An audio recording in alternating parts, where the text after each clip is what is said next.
Bechora, o'rtog'imga qiyin bo'pti-ya. Ne hasratda o'g'il o'stirib, tag'in o'g'illar xotinini yonib olib tursa, mana bir bolalarimni sinab ko'ring. Qani, keldinglarmi bolalarim? Ha, bolam yaxshi ishlab keldinglarmi? Charchamadinglarmi? Rahmat. Menga qaranglar, bolalarim, sizlarda gapim bor. Bu xotinlaringlar voqli tursa bo'lmaydimi? 10 gacha cho'zilib chiqadi. Bittasi bolasini bahona qilsa, bittasi taksi ko'zman desa.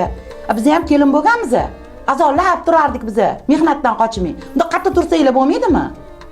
Endi oyi bolasi bor, charchiydi, ishdan kelgandan keyin bizaga qaraydi. Endi uxlab qoladi. Ozgina uxlasa nima qilibdi oyi?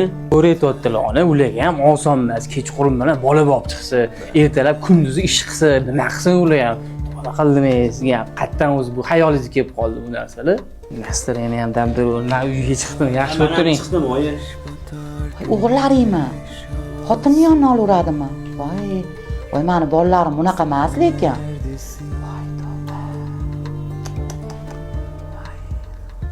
O'rtog'imga dalda berib xursand bo'lib katta gapirib o'tiribman. O'zi qiz bola emas, o'g'il bola ekan, birovni xasma. Hammasi bir go'r ekan bilan, ya.